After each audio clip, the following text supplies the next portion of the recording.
A classic southern mansion harboring restless spirits, a historically cursed church, and a popular theater where ghostly patrons linger await on this list of some of the most haunted places in South Carolina. Are you ready to get started?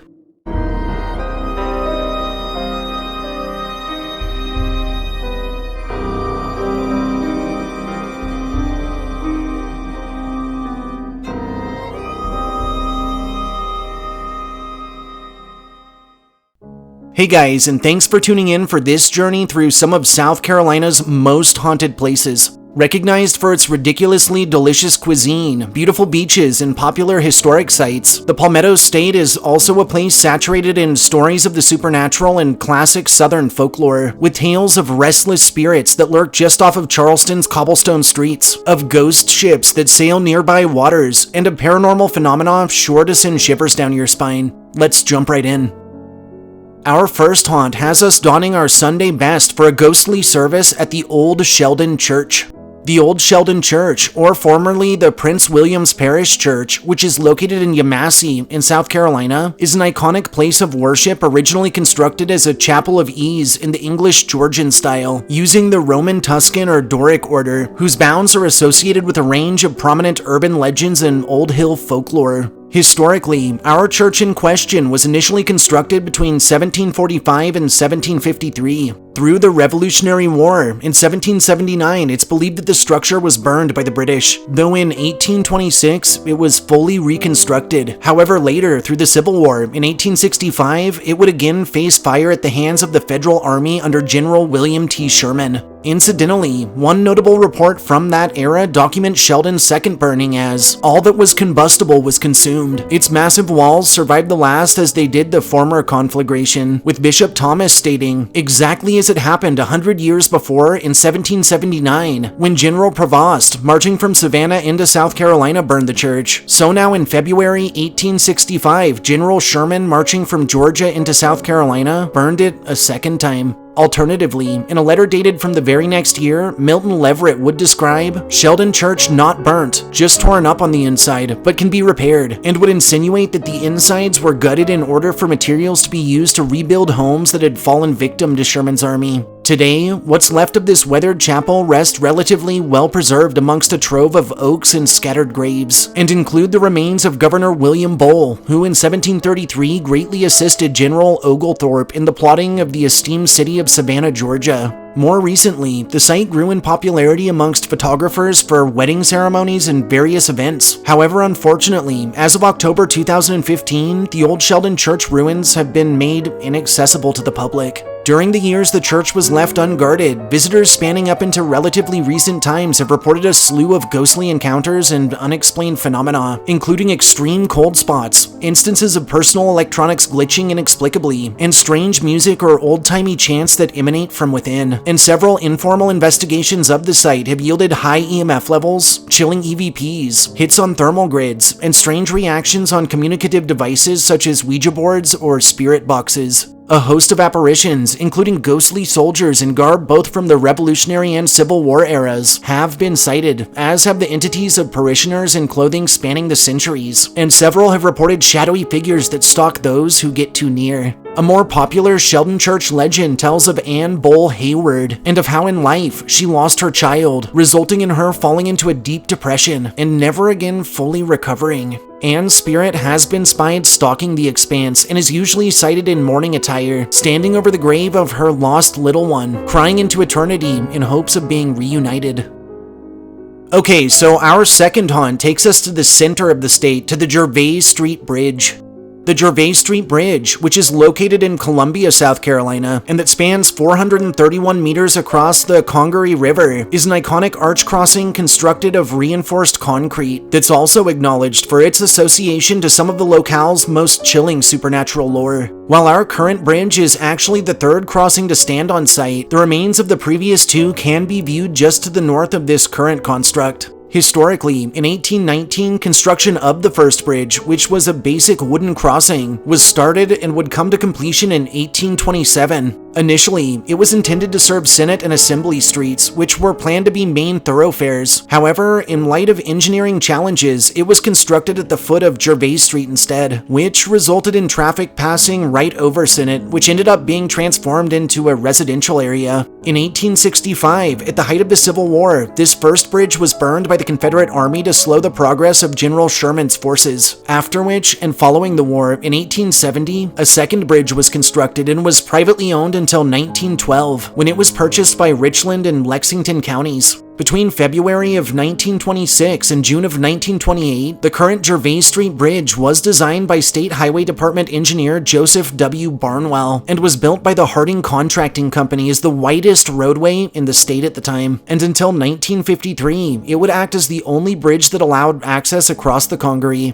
More recently, on November 25th of 1980, the bridge would be listed on the National Register of Historic Places, and it remains a popular travel route into the present. While in terms of raw numbers, the Gervais Street Bridge may pale in comparison to some of our other listed South Carolinian haunts, the phenomena experienced across its bounds definitely warranted a place on this journey, and those who have traveled the crossing, especially after dark, and especially on foot, have reported extreme cold patches felt in hot weather, phantom voices and footsteps heard abound, and encounters with ominous, shadowy figures that are often described as menacing, and that have been known to follow visitors at great lengths. By far, this bridge's most popular legend tells of a ghostly girl who's usually spotted by motorists and who attempts to hitch a ride to Pickens Street. While her story changes somewhat from teller to teller, with some claiming she was the victim of a car accident, others that she was simply a young teen trying to see the world, and others still that she was someone left there by her lover after a particularly bad fight or breakup, they all end the same way, in her either being hit by a car, getting murdered, or jumping to her death, leaving her restless spirit stuck on the crossing, forever seeking the river's opposing shore. To date, a ridiculous number of drivers have reported picking up this young woman in the middle of the night, only to have her vanish mid-drive. And on to number 3, which lands us in the heart of South Carolina at the Dock Street Theater. The Dock Street Theater, which is located in the French Quarter in Charleston, South Carolina, was built upon the site of the first structure in America to be used exclusively for theatrical performances, and is widely recognized for the impressive assortment of otherworldly phenomena experienced within. Opening on February 12th of 1736, the first version of this historic theater was home to a range of acts, including to the first opera to ever be performed in the United States. Sadly, the original building, which was located on the corner of Church and what was at the time Dock Street, was destroyed in the Great Fire of 1740, along with much of the rest of the French Quarter. Rebuilding on the site began in 1809 as the Planters Hotel. In 1835, the iconic wrought iron balcony and sandstone columns were added to the building's facade, and over the course of the following years, the lodging would act as employer and host to many prominent figures of the time, including to African-American Civil War hero and U.S. Congressman Robert Smalls, who served as a waiter and who through the war actually stole a Confederate steamboat, sailed it past enemy forces at Fort Sumter, and turned it over to the Union, and to 19th century actor Junius Brutus Booth, who was the father of the infamous Lincoln assassin John Wilkes Booth. Oh, and on a side note, Planter's Punch, which is Charleston's most esteemed historical cocktail, was first created and served right at this hotel's very bar. Post-war, the Planters fell into disrepair and was even slated at a time for demolition. And in 1935, at the height of the Great Depression, it was transformed into a designated Works Progress Administration project, during which time the present theater was constructed and designed within the confines of the dilapidated site, and included renovations to change the previous dining room into a box office lobby, and the courtyard into a stage house and auditorium. On November 26th of 1937, after several years of hard labor by local carpenters put to work by Depression-era relief efforts, the historic Dock Street Theater celebrated its second grand opening. More recently, on March 18th of 2010, and after a $19 million renovation, the theater would reopen for a third time, boasting state-of-the-art lighting and sound, modern heating and AC, and both new restrooms and seating. In the present, the site is managed by the City of Charleston and plays host to many of its cultural institutions, including to the Spoleto Festival USA. Chillingly, over its lengthy existence, a number of staff members and patrons to the Dock Street have reported happenings that they just can't explain, including the sounds of applause heard emanating from within when the theater is completely empty, disembodied voices and laughter, and run-ins with both shadowy figures and entities ranging from former Planters Hotel guests up to more recent performers. One more prominent apparition encountered within the theater is that of the aforementioned Junius Booth. As it's told, around 1838, Booth was staying at the Planters, and one night, for unknown reasons, he became enraged, attacking the lodging's manager, and actually almost killing the guy. While Booth would later pass on far away from Charleston in Louisville, Kentucky, this hasn't stopped reports of encounters with the spirit of a man matching his description, who's always described as clad in dark, old-fashioned attire, and that's been known to storm around the place briefly before fading away. A final popular Dock Street Theater legend tells of Nettie, a young woman from the country who would move to Charleston sometime through the 1840s. As this story goes, at first, Nettie would work as a clerk for the local church, but would quickly grow tired of playing by the rules, and would quit her job, purchase a stunning red dress from the most upscale store in Charleston, and would act as a working girl at the Planters in hopes of finding a husband.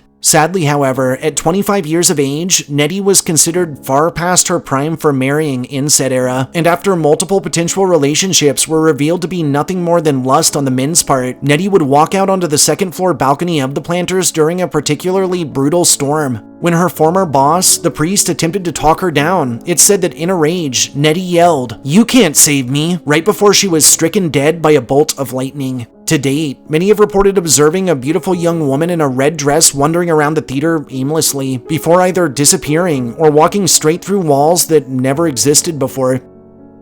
Our fourth haunt takes us just northeast of Charleston proper to the Boon Hall Plantation.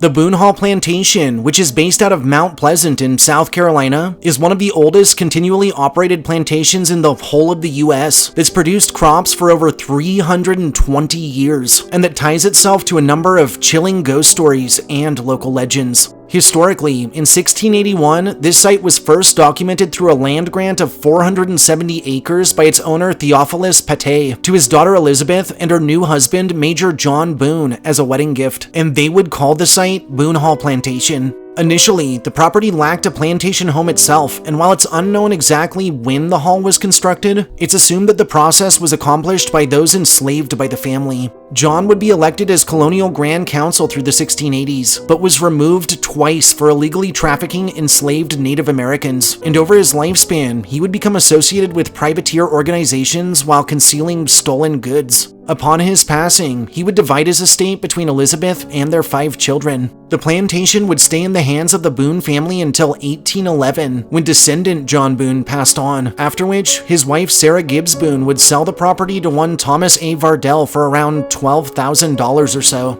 In turn, Vardell would again sell these lands along with those enslaved on them to Henry and John Horlbeck, who would utilize the operation to create bricks that would be used to build a number of the structures they're credited for throughout the Charleston area. Notably, the Horlbeck family would plant the avenue of oaks that lead up to the house in 1843, would oversee the cultivation of pecan trees, and by the end of the century, Boon Hall would be recognized as a leading producer of pecans across the country. In 1935, Canadian Thomas Stone would purchase the hall from the Horlbeck family, though they weren't fond of the original wooden house that stood on site, and in 1936 ended up demolishing the original Boon Hall in favor of constructing a historically styled estate instead, after which the Stones would focus on the continued production of pecans. In 1940, the Stones would sell the plantation, and its new owners, Georgian Prince Dmitry Horhodzy and his wife Audrey Emery, would race and keep thoroughbreds right from the plantation stables, until a decade later when, in 1955, the property was sold yet again to Harris M. McRae and his wife Nancy, who would continue to farm the lands and would open the historic abode to the public a year later in 1956. Notably, this esteemed site was added to the National Register of Historic Places on July 14th of 1983. Impressively, into the present, Boon Hall, which is now recognized as a notable African-American historic place in South Carolina, remains in the hands of the McRae family, who continues to preserve the original structure and gardens. The Boon Plantation has long been surrounded by a host of chilling ghost stories, and those who have braved its bounds or that have simply walked by have reported instances of lights or figures seen in windows when it's supposed to be completely empty, of disembodied voices, laughter, music, and screams heard floating on the winds, and of objects or furniture spied moving around on their own.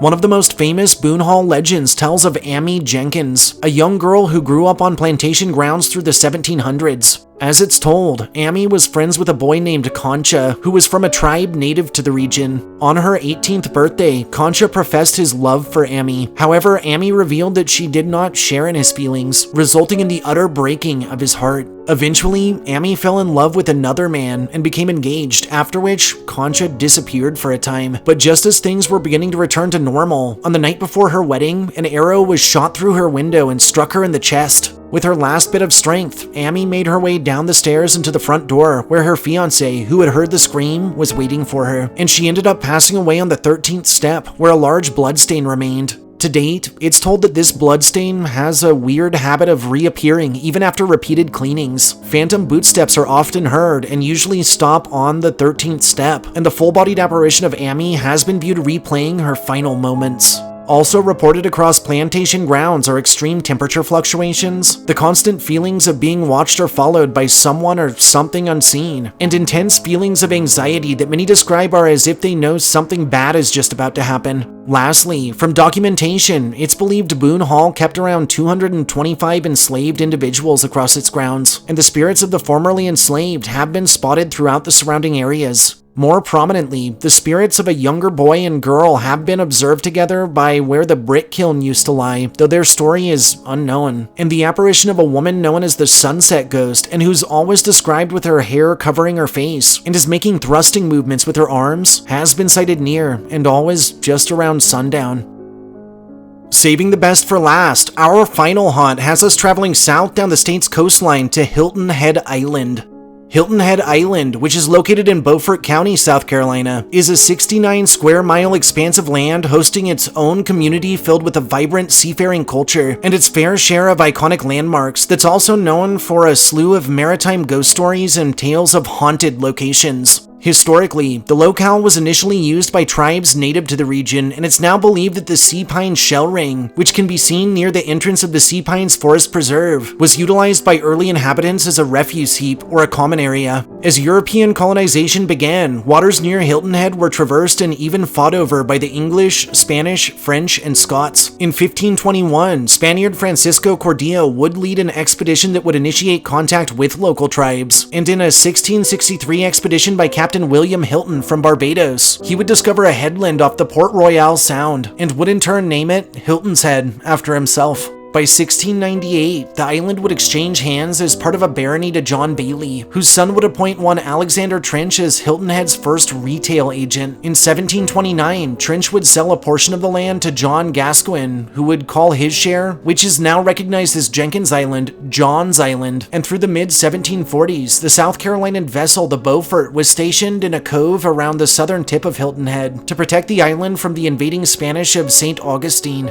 During the American Revolution, the island was mostly populated by a small community of farmers who remained loyal to Parliament and to the King throughout the war. In 1788, the Episcopal Church, the Zion Chapel of Ease, was constructed for plantation owners, and in 1846, the Baynard Mausoleum was constructed and now acts as the oldest intact structure on Hilton Head. Through the Civil War, Fort Walker, or currently the Port Royal Plantation, served as a station for Confederate troops who were tasked with protecting the entrance to the Port Royal Sound. On October 29th of 1861, the largest fleet ever assembled in North America would lay siege to the defense, and by November 7th of the same year, the site would fall to 12,000 Union troops, after which it was renamed as Fort Wells after Secretary of the Navy Gideon Wells, and would act as an important blockade for Union forces. Notably, following the capture of Hilton Head, the island would evolve into a refuge for freed men, and its northern end would accommodate a community of the formerly enslaved called Mitchellville. During the 1830s, the Leamington Lighthouse, or the Hilton Head Rear Range Light, was built on what is currently the Palmetto Dunes Oceanfront Resort. In 1890, shipping magnate William P. Clyde would purchase 9,000 acres locally to use as a private hunting preserve, and tragically, on August 27th of 1893, the Sea Islands hurricane would devastate the island Island and much of South Carolina, killing over 1,000 people. In 1931, Alfred Lee Loomis and his brother-in-law, Landon K. Thorne, would purchase 17,000 acres as a game preserve. Through World War II, giant gun platforms were installed across the island to defend against a potential Axis invasion. In the 1950s, the construction of 3 lumber mills would pave the way for local logging of nearly 19,000 acres. And in 1956, with the building of the James F. Burns Bridge, residents of Hilton Head would find themselves with driving access to the mainland for the first time ever.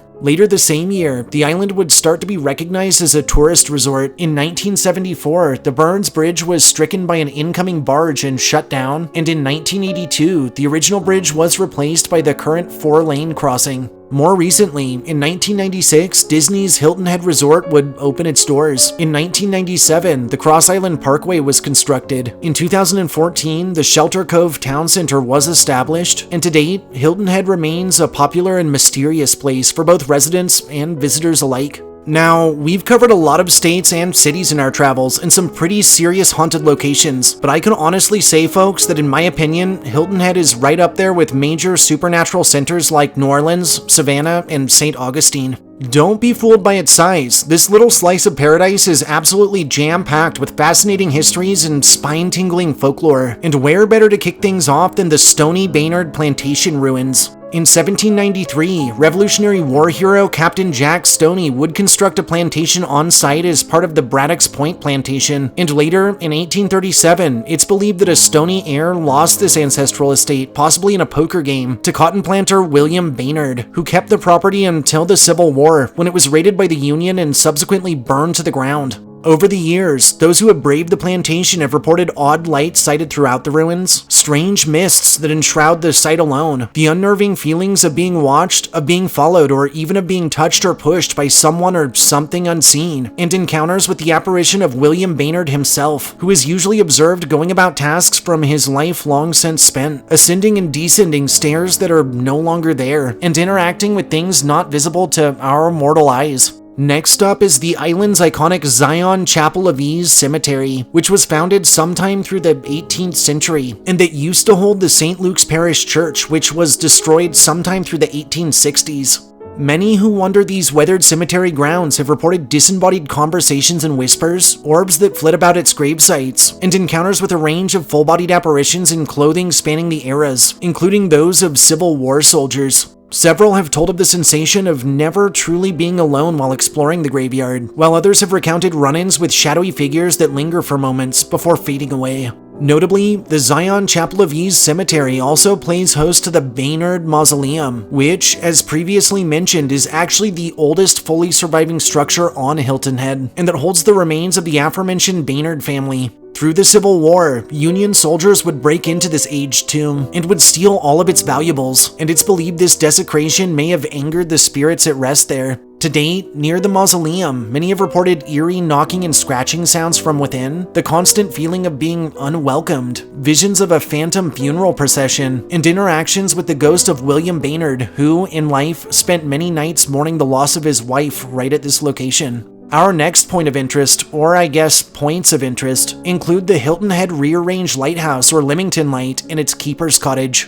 This old light station, which was first constructed under the U.S. Lighthouse Board in 1879, and its cottages, which were finished by 1892, was officially deactivated in 1932. Shortly following the start of construction of the Harbor Town Light, which was started in 1969, the Leamington Light's keepers' cottages were actually refurbed and moved to Harbor Town, which is all the way on the other side of the island, and they now house businesses, a curious detail we would have been entirely unaware of had we not spoken to the amazing staff and director at the local Coastal Discovery Museum, who was actually on a run when he took our call, and we'd feel remiss if we didn't highly recommend this museum to all of our viewers who might be interested. Anywho, at both historic locations, staff and guests have reported extreme cold patches, objects sighted moving on their own, and disembodied footsteps and voices heard when the sites are completely empty. Easily the most famous story shared between these locations tells of one Caroline Fripp, who in 1898, and amidst a particularly nasty hurricane, braved the storm while clad in a blue cloak or dress, just to honor her father's final wishes, that no matter the weather, she always keep the light shining, a feat which she dutifully and faithfully accepted.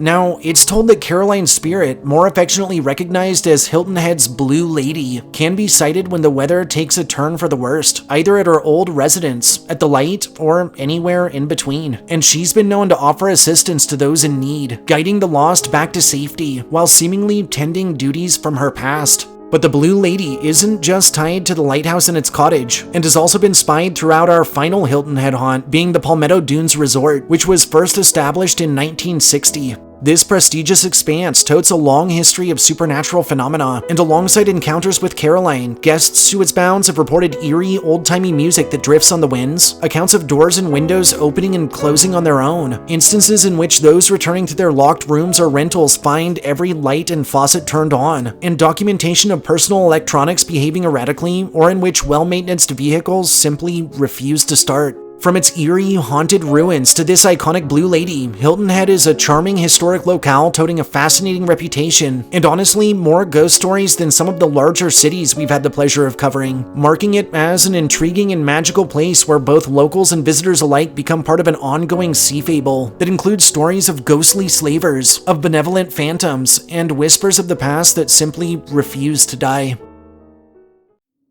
Thanks for joining me on this journey through some of the most haunted places in South Carolina. If you enjoyed hearing my histories and ghost stories, subscribe to my channel, throw this upload a like, and share me with anyone you feel could use a good scare. I'll see you all next time.